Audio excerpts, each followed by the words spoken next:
Welcome to this safeMedicate video tutorial. In this tutorial, we'll be showing you how to register your new safeMedicate account. From the home page, we're going to click the Login tab, which is located at the top right of the screen.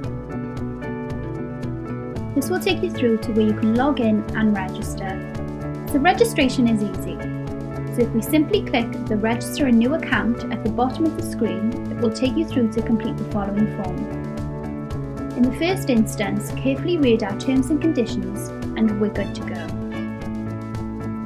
To register successfully, you would have been provided with registration details, so please make sure you have these to hand.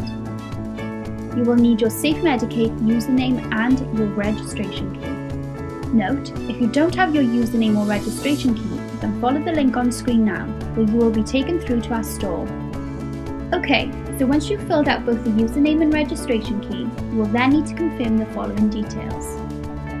Note, please ensure that when entering your personal details, enter an email address that you will have access to throughout your use of safeMedicate. However, if you are a university student, then your organisation may insist on you using your university email address.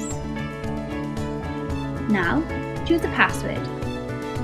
So please ensure that your password contains at least 8 characters, as both upper and lowercase letters, at least one number and at least one special character. For example, an exclamation mark, question mark or dash. Once you have confirmed your password and click Next, you will receive an email confirmation and will be able to log in to our safeMedicate program. Don't forget to check the box on screen if you want to receive updates and notices from the safeMedicate team. You won't be disappointed. That's it for now, and thank you again for taking the time to watch this tutorial.